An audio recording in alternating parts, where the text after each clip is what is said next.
20h45 em ponto, começando mais um Vendas Imóvel Moeda Forte. Sejam todos muito bem-vindos a mais uma oportunidade para a gente discutir as estratégias que vão te levar a faturar, meus amigos corretores de imóveis, pelo menos R$20 mil todo santo mês.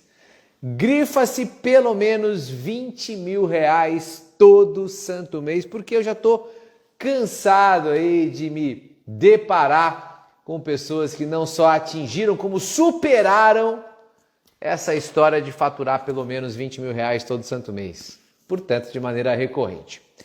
Para quem ainda não me conhece, eu sou o Diego Camargo e o tema da live de hoje é cenário pós-pandemia. Será que essa onda virtuosa do mercado imobiliário acabou? A onda imobiliária acabou? Boa noite, Rodrigo, que está se conectando. Enfim, todos que se conectarem. Já vou pedir gentilmente que entrem com o coraçãozinho, convidando também outros amigos, companheiros para participar de mais um Vendas Imóvel Moeda Forte. E eu que estou no batidão hoje, desde as 5h30 da manhã. Graças a Deus, não posso reclamar de jeito nenhum. Desde as 5h30 da manhã estou na ativa. Comecei os alongamentos aqui, fugindo um pouco do frio, porque estavam marcando exatos 4 graus hoje, às 5h30 da manhã. Olha, Luiz, eu venho me alongar em casa. Gente que tem a desventura de começar o nosso treinamento no ambiente externo, se alongando.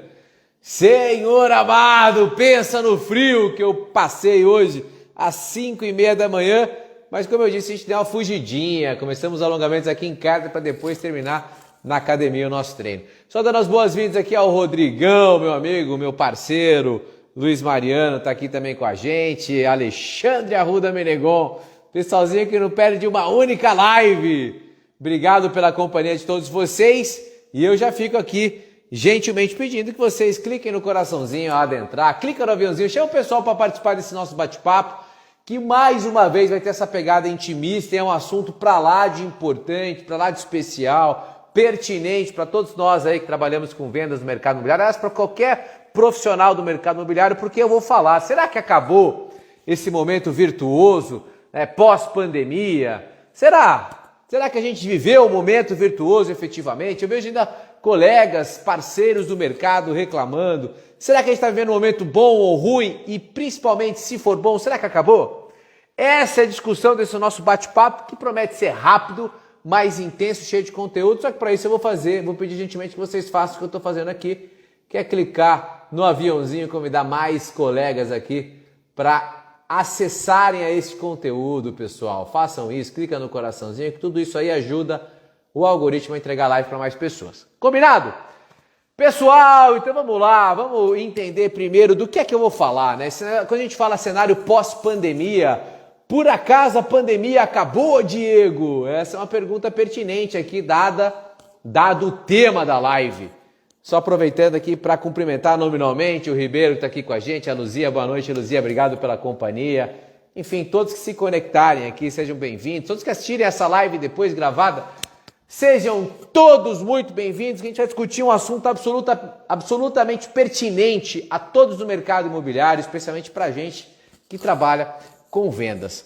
Mas então, pós-pandemia, Diego, você quer dizer que a pandemia acabou? O que você está me falando? Não, pessoal, quando eu falo pós-pandemia, obviamente, eu estou falando desde o momento em que esse cenário adverso, vamos chamá-lo de adverso, sem sombra de dúvidas, principalmente pela perspectiva de saúde pública, perspectiva sanitária, absolutamente adverso, muitas, centenas de milhares de vidas ceifadas só aqui no Brasil, milhões de vidas ceifadas mundo afora, portanto, cenário absolutamente adverso, que começou, se a gente forçar a memória, a gente vai lembrar, lá no finalzinho de fevereiro do ano passado, portanto, quase 1 ano e 5 meses depois, 1 ano e meio, vamos arredondar, a gente já estava registrando nosso primeiro caso de Covid-19 aqui no Brasil, e logo na sequência, dia 11 de março do ano passado, fatídico 11 de março, a OMS declarou estado de pandemia mundial. Então a gente está convivendo com esse cenário aí,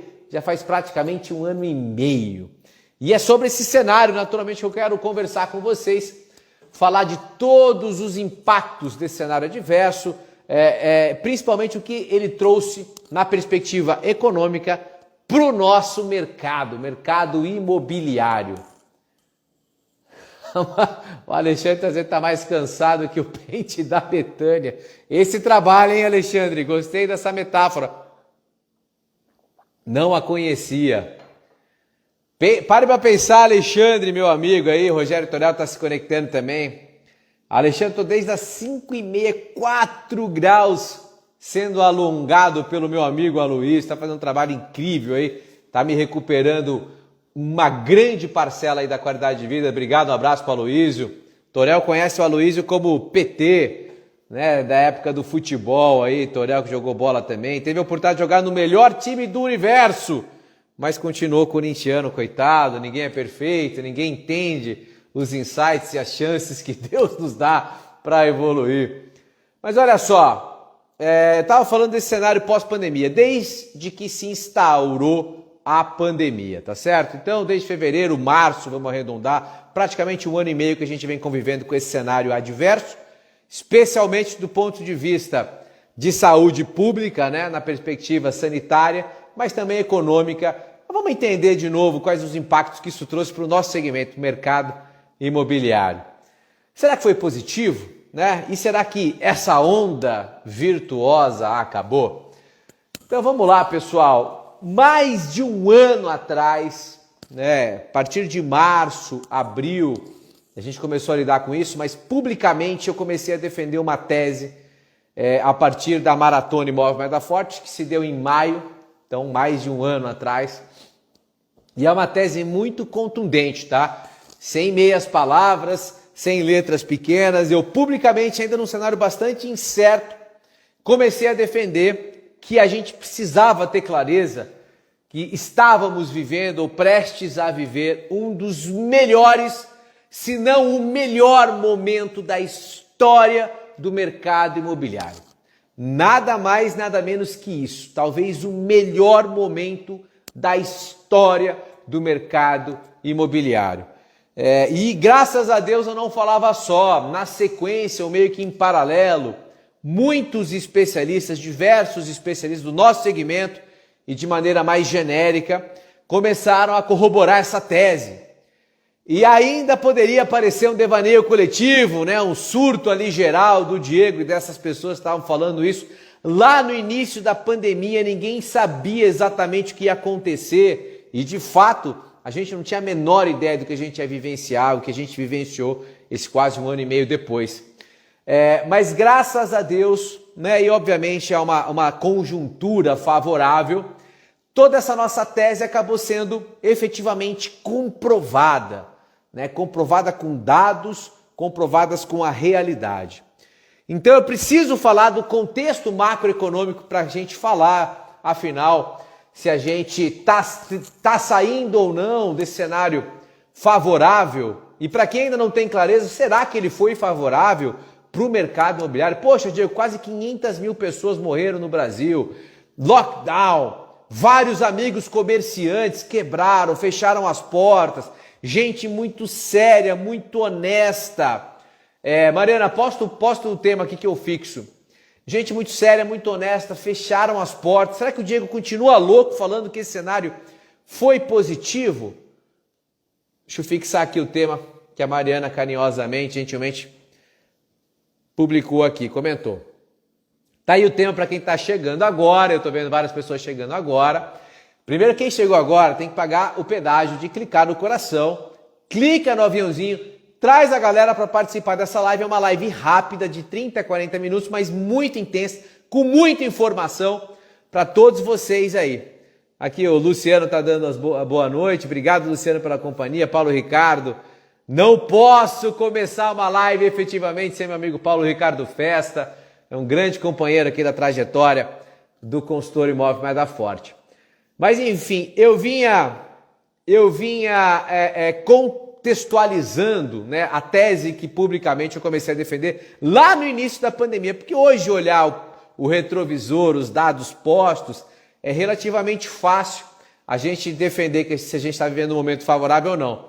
Quando você está no início de um cenário adverso, de muita incerteza, tinha um quê de ousadia da nossa parte, mas como eu vinha dizendo, não estava só, e principalmente com o passar do tempo, os números, os dados foram corroborando essa tese de vários especialistas, de que sim, a gente estaria vivendo um dos melhores, se não o melhor momento, o melhor ano da história do mercado imobiliário brasileiro, certo?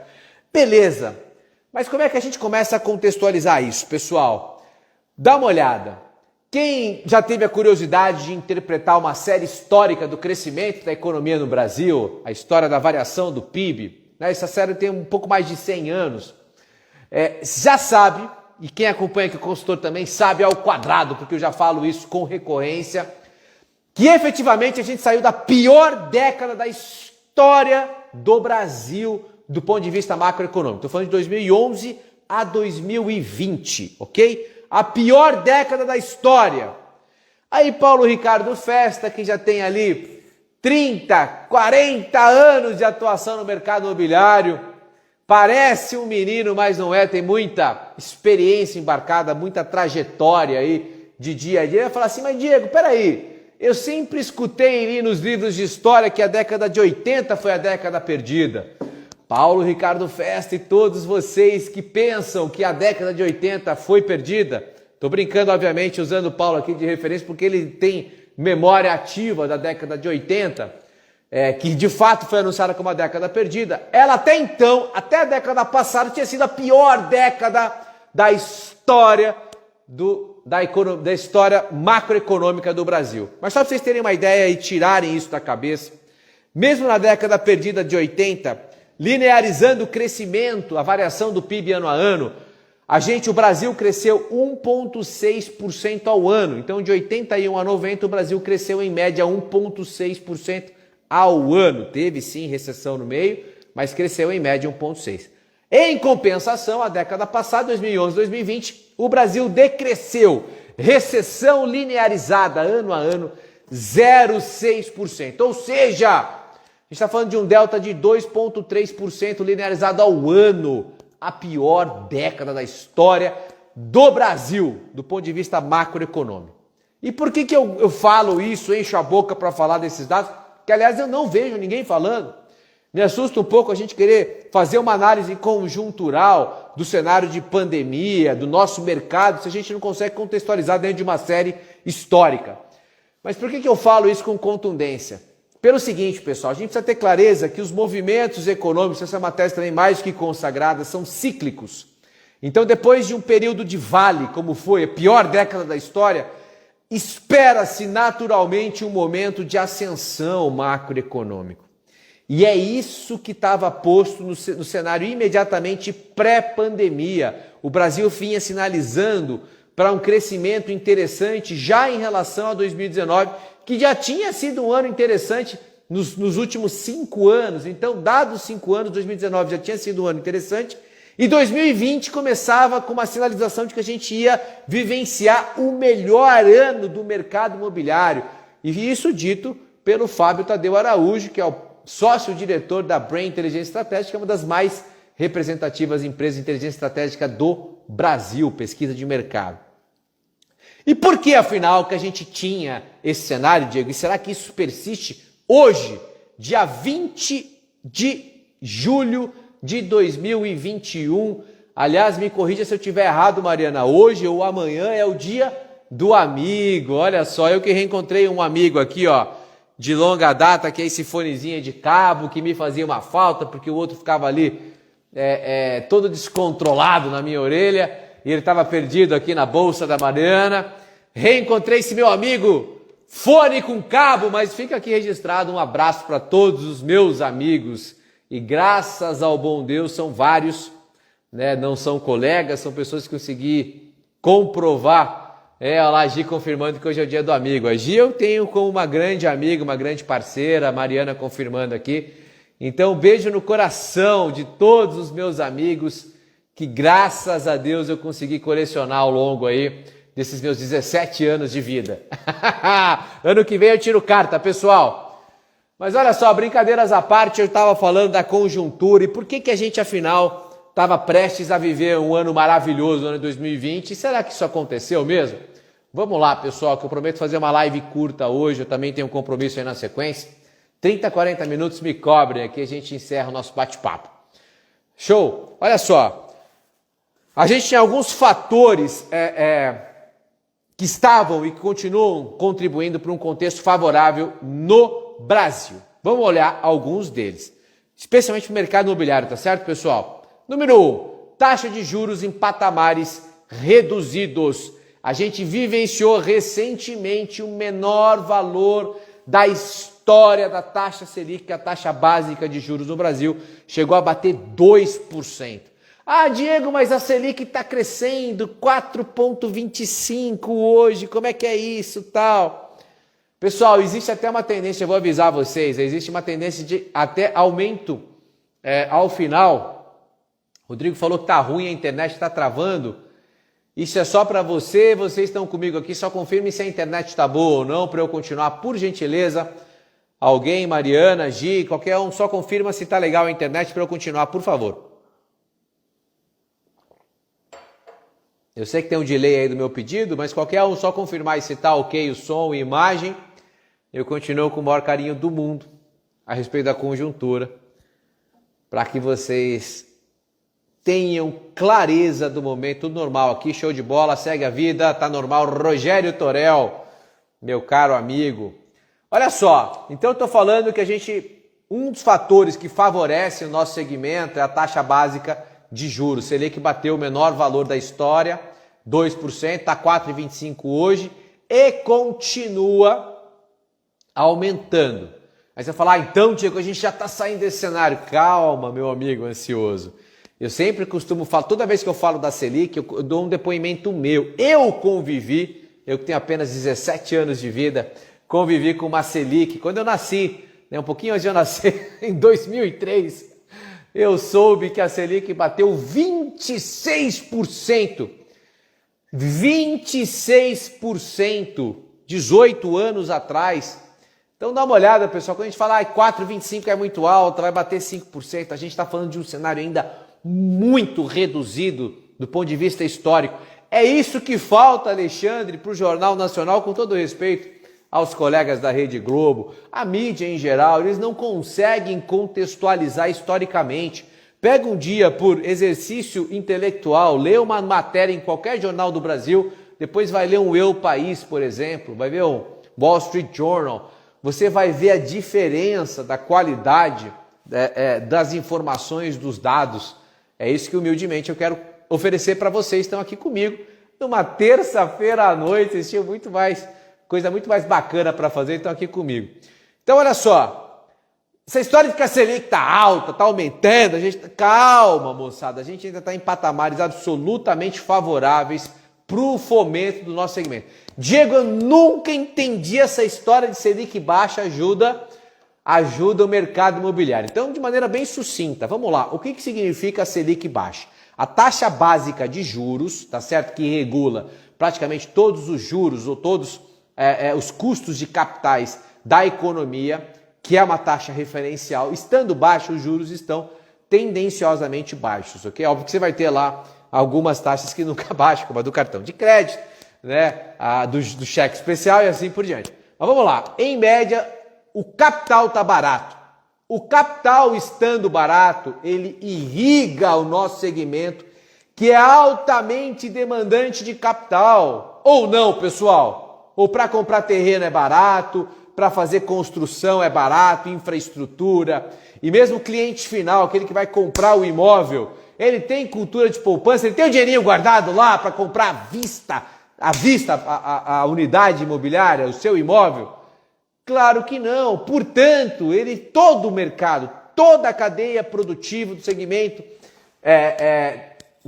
da construção depende de capital. Quando o juros está barato, o nosso segmento inversamente está no cenário favorável. Tá claro? Beleza. O que mais, Diego, tinha de favorável aí? Continua tendo. Déficit habitacional. Falta de unidades habitacionais, pessoal. Desde que eu me conheço por gente, há mais de 15 anos no mercado imobiliário, acompanhando com critério. Sempre a gente está enxugando gelo, a gente produz unidade habitacional e a gente sempre está ali na casa dos 6, 7 milhões de unidades que faltam para oferecer moradia adequada para a população brasileira. E esse é o número oficial, 6 milhões de moradias. Além disso tudo, o terceiro pilar dessa história favorável do nosso segmento é que a nossa indústria, a indústria da construção civil, o mercado imobiliário, por consequência, são um atalho, sempre foram utilizados como atalho para recomposição de emprego e renda. Tem muita gente que não entende, aliás, eu não vi ninguém falando isso até agora. Eu sou a única voz aqui na internet que está falando isso, pessoal. Quando a gente precisar retomar a economia, que aliás já vem num movimento muito claro de retomada, mas quando a gente precisar recompor emprego e renda, haverá investimento no nosso segmento, pessoal. Não tem, infelizmente, como gerar emprego de maneira rápida no Brasil, a não ser investir na indústria da construção civil, que absorve mão de obra não qualificada. Infelizmente, esse é o lado negativo. O lado positivo é que o nosso segmento tem tudo para continuar bombando. Mas será que o Diego está exagerando na cozinha da casa dele? Aliás, esqueci de frisar, né? Vocês continuam aqui nessa dinâmica super intimista, né? Aqui na cozinha da minha casa, com a roupa do trabalho. Não deu tempo. Fiz questão de não tirar hoje a roupa, tá certo? Outro dia um amigo meu falou, Diego, pô, troca de roupa, o pessoal te viu aí nos posts ao longo do dia. Falei, meu amigo, isso é coisa de mulher, de ficar reparando a roupa que eu tô usando, que eu não tô. Ó, eu tô aqui, ó, vida real. Cheguei no trabalho, tô desde as 5h30 hoje na ativa, reunião atrás de reunião, graças a Deus. E vim aqui batidão aqui para bater esse papo com vocês na cozinha da minha casa. Show de bola, mas legal, Diego. Tudo isso aí parece legal, não entendi muita coisa, não tem problema nenhum, né? São termos ali mais do economiquez, alguma coisa, mas é importante que vocês tenham essas informações. Conforme vocês vão escutando, vocês vão acabar absorvendo isso, tá certo? Mas vamos lá, o que mais que comprova que a gente está no momento favorável? Pessoal, olha só, no primeiro trimestre desse ano, né, o número do segundo trimestre, algumas entidades já fecharam, outras não, a gente está muito aqui recente, mas no primeiro trimestre desse ano, a gente simplesmente bateu o recorde de financiamento imobiliário. A Gi, verdade, Gi, outro dia eu comi pizza, outro dia eu tomei vinho, hoje eu queria esfirra. Aliás, Gi, que é uma grande conhecedora de esfirras aqui da cidade de Boituva, queria saber a sua opinião na nova esfirraria aqui da Zélia, aliás, eu comi outro dia, eu gostei bastante. É a sua melhor? Já, Gi, eu tenho melhor, vou pedir esfirra aqui, terminando a live. Estou com vontade de esfirra hoje. Olha só, no primeiro tri, a Gi também conectando aqui com a Gi, a Caixa Econômica Federal, a Gi é uma correspondente da Caixa hoje, aliás, já tem aquela... É Caixa Total que chama, Gi? Conta aí para mim. Mas no primeiro trimestre a Caixa, aliás, não só a Caixa, né? No Brasil, houve um recorde de contratação de financiamento imobiliário. Foram mais de 30 bilhões de reais, 30 bilhões de reais em contratos de financiamento imobiliário. Algo aproximado a 135 mil unidades contratadas. Ah, Diego, não tem referência nenhuma. Recorde histórico. Primeiro trimestre de 2021, financiamento imobiliário. O que mais que aconteceu, Diego? Pessoal, 2020... foi um ano absolutamente aquém do ponto de vista macroeconômico. A gente teve uma grande recessão. A economia brasileira decresceu 4,1%. 4,1%. Teve mudança hoje no financiamento. Solta aí, Gi, em primeira mão aí para a gente enriquecer a nossa trajetória. Olha só a Gi falando que teve mudança hoje no financiamento, nas regras, seja lá o que for. Manda aí. Ah, ficou bonito, show de bola. Então a notícia é positiva. Manda aí, Gi, compartilha em primeira mão aí pra gente dar furo aqui na nossa live. Ah, rindo, mas é dinheiro porque ela vai ter que trabalhar, tá certo. Mas olha só, outro número importante. A economia, o PIB brasileiro ano passado decresceu 4,1%. Recessão de 4,1%. Terceira maior recessão da história do Brasil num ano, tá? Muito severa, há muito tempo a gente não via esse tipo de situação no Brasil. Ah, não, negativa mesmo, Gi, mande pra gente então, não importa. Notícia boa, notícia ruim, a gente lida aqui, Gi. tá certo? Mas vamos interpretar, ver se é tão ruim assim, porque naturalmente haverá uma reacomodação das taxas de financiamento por conta da taxa Selic, que, como eu vinha dizendo, está numa tendência de alta, mas historicamente ainda muito favorável. Mas olha só, PIB decaiu 4,1%. E o que aconteceu com as vendas no mercado imobiliário? O que aconteceu com as vendas no mercado imobiliário? Cresceram, pessoal, ano passado, hein? Cai o PIB 4,1% e as vendas cresceram 9,8%. Praticamente 10%. Mas deixa eu só ver aqui o comentário da Giga, a gente não pode deixar de dar furo aqui. Segura essa, terreno em construção agora, para a alegria de todos, será feita a vistoria antes da aprovação. Fala para mim o que vocês pensam a respeito. Sério, Gi, vai ter que fazer a vistoria antes da aprovação, então vai ter que pagar. Quem paga essa vistoria? Pergunta número 1. Quem paga a vistoria? O cliente que está pleiteando o crédito e toma o risco de acionar a vistoria, pagar por ela e não ter o crédito aceito? Confirma aí, Gi, que história é essa, meu Deus do céu? A Caixa Econômica é sempre uma caixinha de surpresa com a provisão do trocadilho. Tá todo mundo revoltado. Não, a Caixa é um barato. Eu já tive a oportunidade de trabalhar com a Caixa e é engraçado, ela muda de superintendente de regional para regional. Mas essa é uma novidade esquisita, Gi. Como é que você vai? Quem que paga? Cliente que paga. Então imagina você, cliente, está querendo contratar um crédito. Olha só, quero contratar terreno mais construção. O que é isso, Diego? Terreno mais construção. Financiamento com a Caixa. Tem outros bancos também, mas com a Caixa é a grande detentora aqui do market share do segmento imobiliário, para financiar a compra do terreno e a construção da Caixa, pois terreno mais construção. E aí tem um momento que você tem que pagar efetivamente uma vistoria, só que é isso depois de, obviamente, seu crédito está aprovado. Então você está com o crédito aprovado, está lá num processo burocrático, você tem que chamar um engenheiro credenciado da Caixa para fazer a vistoria e validar a avaliação daquele terreno. Você imagina você ter que pagar antes. Ai, Gi. Que coisa. Vistoria agora feita por foto, que é bom, porque tinha muito paranauê nessas historinhas. Mas, ter que fazer antes é pesado, hein? Quanto tá uma vistoria hoje, Gi, em média? Quanto... E o salário, lá. Professor Raimundo, bem lembrado pelo Rodrigo. O engenheiro não vem todo mês fazer mais visitas. Fala uma coisa, Gi.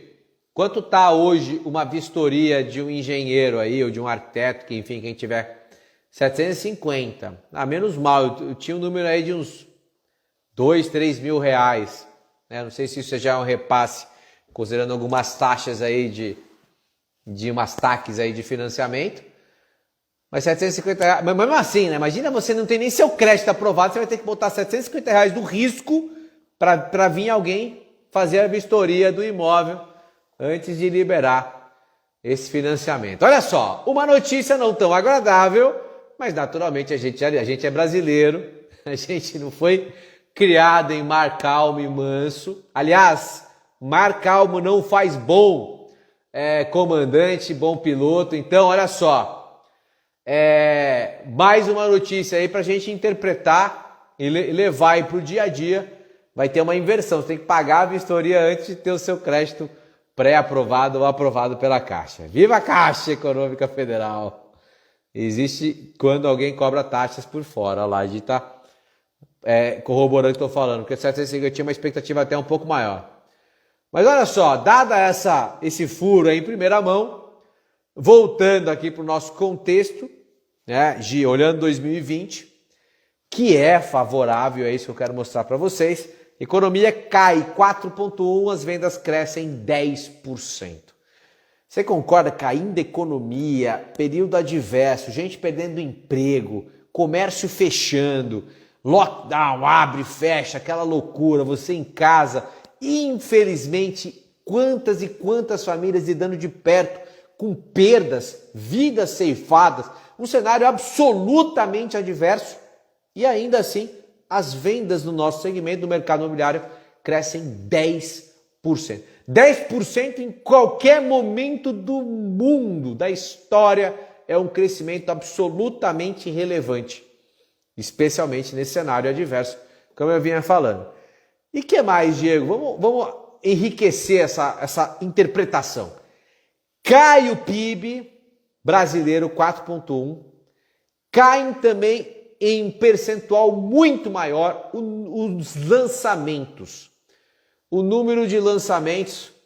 Olha lá, Gi, mas amanhã eu vou passar todas as informações para vocês, corretores e parceiros. É isso aí, Gi. Aliás, Gi, me fala como você vai passar isso, se for via vídeo, se for via post. Fala que eu compartilho aqui com o pessoal que está acompanhando a nossa trajetória, para que eles fiquem super informados aí sobre essas novidades, surpresas da Caixa. Mas vamos lá. Caiu o PIB, caíram também os lançamentos, pessoal, quase 18%. Então imagina, você está lançando. De repente, no ano passado, lança-se menos, muito menos, quase 18% menos que em relação a 2019. Então cai lançamento, cai o PIB e ainda assim as vendas crescem 10%. Portanto, pessoal, eu ainda não vi esse número, eu já cobri aqui em algumas lives. Vou ligar para os meus amigos que gostam de consolidar os números do mercado para cobrá-los carinhosamente do VSO médio do ano passado. VSO é vendas sobre oferta. É um índice muito importante, mas eu tenho quase certeza absoluta, por conta do que eu estou falando para vocês, que a gente deve ter vivido o maior VSO da história do mercado imobiliário. Vendas sobre oferta. Por quê? De novo, cai lançamento, cai o PIB, ainda assim a gente cresce 10% nas vendas. A gente viveu um ano absolutamente absurdo.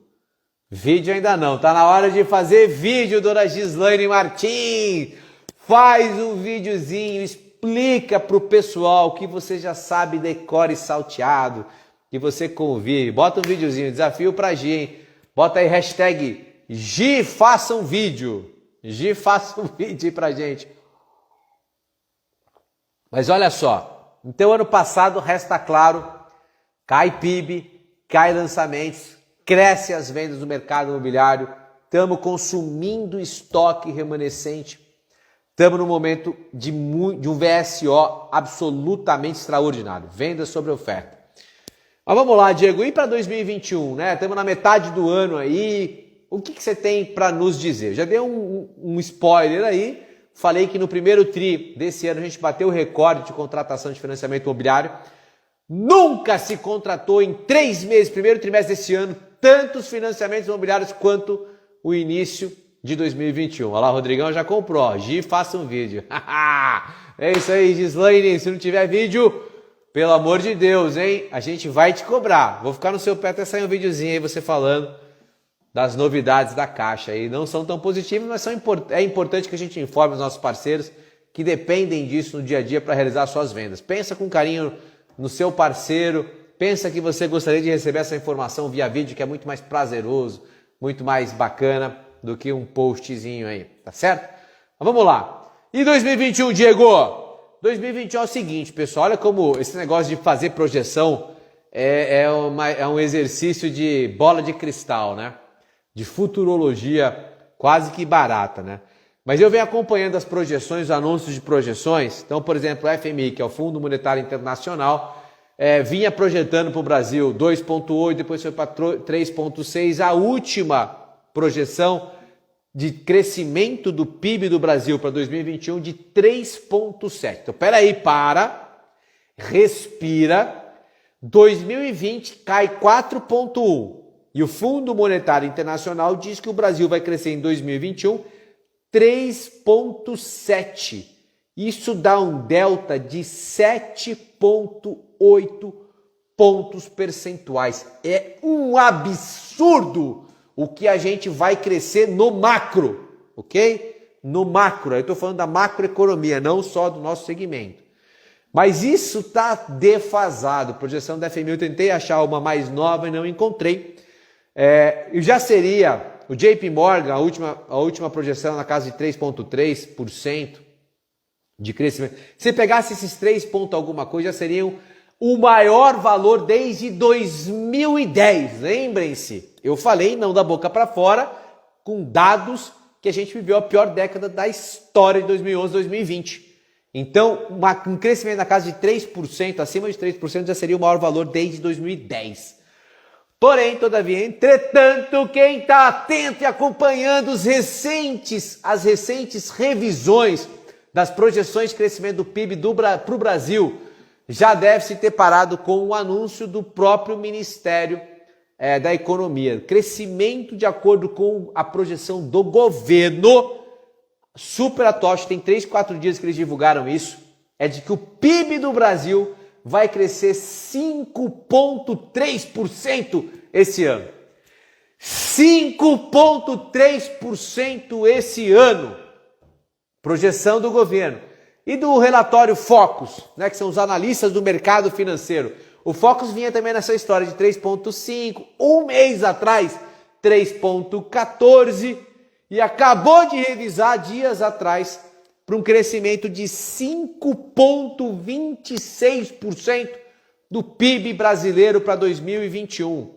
E para a gente pegar ali uma projeção internacional, o Banco Mundial está sinalizando para 4,5%, mais conservador, e o Fitch Ratings, né, que é uma agência de avaliação, já está projetando na casa dos 5%. Então, pessoal, a gente está para viver um momento, aliás, a gente está vivendo, nesse exato momento, uma situação muito sui generis, um momento muito especial do ponto de vista macroeconômico. É um efeito elástico, né? A gente já ia ter um efeito elástico por causa da década perdida, de repente a gente deu mais uma cavocada, então o elástico vai vir ainda mais forte, crescimento do PIB na casa dos 5%.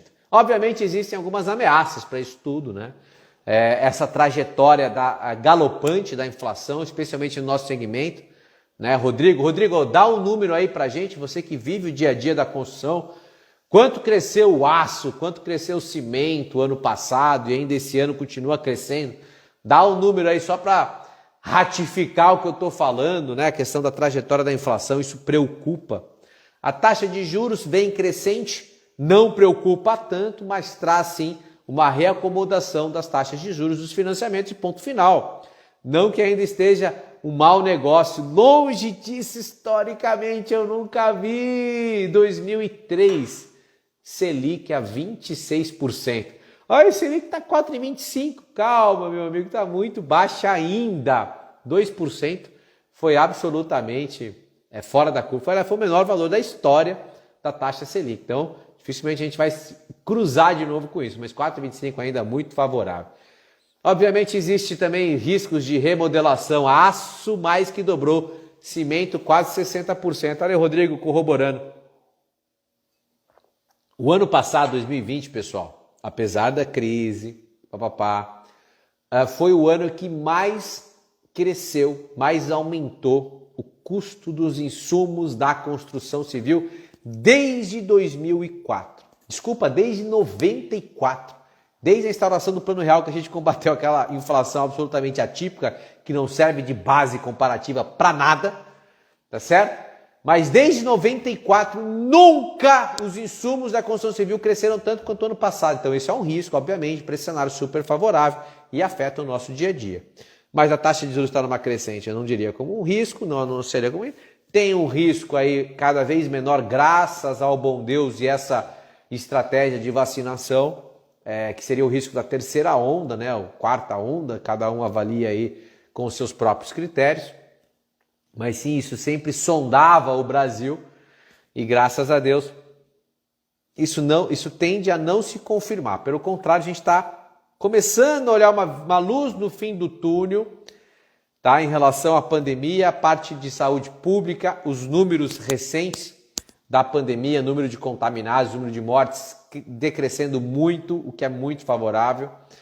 Mas enfim, pessoal, tudo isso tem muito a ver. Eu vou falar mais 5 minutinhos, mas é importante para todos vocês. Tudo isso tem muito a ver também, pessoal. Não é só esse cenário macroeconômico. Teve uma questão de remodelação, de ressignificação do imóvel, da interpretação do imóvel e, portanto, influenciando o comportamento de consumo, né, do cliente final, do mutuário, daquele que está procurando o imóvel. Mas sim, pessoal, o imóvel teve essa história de ser revisitado, Tá certo? Por quê? Porque por motivo de força maior, você teve que ficar isolado na sua casa e você começou a interpretar aquele ambiente construído, olhava se tinha espaço adequado para você fazer o seu home office, se tem espaço para sua criança, para os seus filhos, para o seu cachorro, se você tem contato com a natureza, com o sol, e tudo isso pode ter te incomodado. E houve sim, somada a questão do home office, uma fuga dos grandes centros, especialmente São Paulo, mas não só, os grandes centros, sentido interior. Já que eu posso trabalhar de qualquer lugar, já que eu estou falando com vocês aqui numa terça-feira à noite, da cozinha da minha casa, eu escolho onde é que é essa cozinha, onde é que é essa casa. Não precisa ser em São Paulo, ali no olho do furacão, em que o custo de vida é alto, a vida é estressante, tem poluição, tem tudo, tem trânsito, tem uma série de fatores negativos. Não, eu vou para o interior. Né? Na hora que eu interromper, eu tenho aqui, eu escuto pássaro cantando, brinco com meu cachorro, com as minhas filhas, assim por diante. Então, houve toda uma mudança de comportamento também para a aquisição de imóveis. Isso, sem sombra de dúvidas, impactou positivamente, pessoal. Alguns segmentos, algum nicho, uma região específica, eu costumo delimitar aí a 100, 200 quilômetros das grandes capitais, houve esse efeito pontual da mudança de interpretação do ambiente construído, somado ao home office, liberdade geográfica. Posso trabalhar de qualquer lugar, então a casa minha, que servia de final de semana, passa a se tornar a minha casa principal. Quantos e quantos casos eu acompanhei durante a pandemia de pessoas que simplesmente fizeram isso. Né? Tinham já casa, a chácara de veraneio, ou uma casa no condomínio fechado no interior do estado de São Paulo, e por conta da pandemia vieram passar nessas casas e decidiram mudar de maneira definitiva para essas casas. E aí, pessoal, por isso que eu pedi mais 5 minutinhos, essa é uma discussão muito chave, né? Qual é a opinião do Diego a respeito da história do home office, por exemplo? Né? Aliás, eu fui um dos contundentes defensores de que o home office ia ser um grande impactador do mercado imobiliário por conta da liberdade geográfica e também por conta da convivência do ambiente construído. Mas mais do que isso, eu senti na pele o efeito. Eu vi a demanda que eventualmente estava reprimida, unidades remanescentes, por exemplo, de loteamento fechado no interior do estado de São Paulo, todo esse estoque derreter, pegar preço. E hoje a gente vive nada mais, nada menos que um cenário de falta de produto, Tem clientes que me procuram diariamente, e não é só o cliente final não, tá pessoal? O cliente final quer o produto, por exemplo, loteamento fechado já não tem no preço adequado para ele, mas também loteadores, incorporadores, empresas que entenderam esse movimento, estão demandando área neste exato momento, e a gente não tem como atender. Tamanha loucura da demanda que a gente vivenciou. Tá certo? Mas então, Diego, não fuja. O que você acha do home office? Você que foi um grande defensor do home office. Você acha que ele vai voltar? Você acha que as empresas vão retomar ou não? Eu sempre defendi, pessoal, 2 pontos muito chaves em relação a essa fuga para o interior.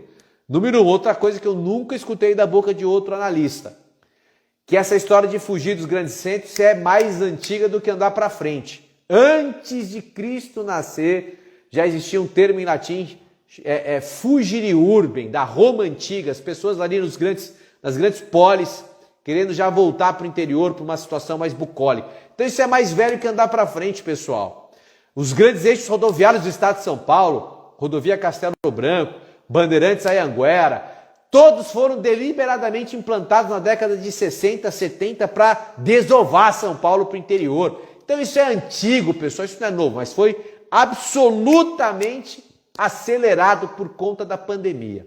Esse é um ponto. A questão do home office, que eu defendi demais publicamente, que bom que eu não preciso fazer uma errata na minha concepção, eu não preciso vir aqui em nenhum momento justificar alguma regressão. Pelo contrário, eu sempre tive o cuidado de entender. Olha só, pessoal, estou voltando aqui só para oficialmente me despedir de todos vocês, agradecer carinhosamente a companhia de todos. A Mariana, minha produtora, veio avisar que travou efetivamente a live, então eu cancelei, publiquei a primeira parte. Estou aqui só para me despedir de vocês, agradecendo de coração aí a participação. O Rodrigo está aqui, o corretor Patrick, obrigado pela companhia. A gente teve um probleminha técnico ali, travou a primeira parte, eu fiz questão de publicá-la, mas também estou passando aqui para agradecer de coração a companhia de todos vocês aí em mais um Vendas Imóvel Moeda Forte. Vou dar um minutinho para que vocês se reconectem e eu possa efetivamente levar essa mensagem de gratidão pela companhia, tá certo? E aí eu também vou anunciar a live de amanhã, que essa sim ninguém pode perder de jeito nenhum, ok? Então olha só, quem está se reconectando aqui, obrigado pela companhia. A gente fez uma live aqui, modéstia à parte, escutar um conteúdo bacana aí para que vocês tenham bastante dados e informações sobre o momento que o mercado está vivendo, né? Se de fato é favorável e se isso já acabou. Então, se você perdeu por algum motivo, fica aqui a minha recomendação. Acabei de publicar aqui no Instagram. Você vai ter acesso à íntegra dessa live. A gente teve um problema técnico, tive que encerrá-la e estou voltando aqui não só para agradecer a companhia de todos vocês, mas principalmente para convidá-los para uma live amanhã, para lá de especial. E não é nem nesse canal, é no outro canal, é no Diego Camargo.gcdi, meu antigo e primeiro canal, Diego Camargo.gcdi. Se você não segue, passa a seguir, que a gente está retomando com força total ali o conteúdo do Diego Camargo.gcdi. Amanhã eu vou fazer uma live incrível, amanhã às 20 horas, junto com o Rodrigo, né, que está aqui no Renda Underline MF, que capitaneia aí, é o grande maestro desse canal de conteúdo focado em renda, investimento de renda no mercado imobiliário, renda passiva, empreendimento de base imobiliária, chame da forma que você quiser, investir em imóveis com foco em renda. Este é o mote desse canal. Então, junto com o Rodrigo, eu vou receber mais um convidado para lá de especial. Quarta-feira passada fizemos uma live incrível com o Vanderlei Nogueira, um amigo, um parceiro, um tutor, um professor, aí, um sócio, mas um grande presente da vida, aí, um companheiraço aí de vários projetos, várias situações. Deu uma aula para a gente, porque é um investidor com mais de 30, 40 anos de investimento em imóveis com foco em renda. E amanhã, na mesma toada, eu vou receber Edson Montemor. O Edson, para quem não tem ideia, é um dos fundadores da AB Malls, que é a Associação Brasileira de Malls, ok? Então é um craque de centros comerciais, strip malls, strip centers, sabe tudo. É um investidor recorrente, já investe há muito tempo, então vai contar a sua trajetória, vai dar dicas práticas, os insights, aquilo que ele está enxergando desse tipo de investimento que pode e tem que transformar a sua vida. Seja você corretor, seja você interessado no mercado imobiliário, passe a investir em imóveis com foco em renda. Uma forma de você ter liberdade financeira, não depender do dia a dia, matar o leão para pagar suas contas, vender o almoço para pagar a janta ou ficar refém às vezes aí de algum salário dentro da iniciativa privada. Não importa o seu contexto, investir em imóvel com foco em renda pode significar liberdade financeira, como também pode significar a famosa previdência ou antecipação da previdência, né, da sua aposentadoria.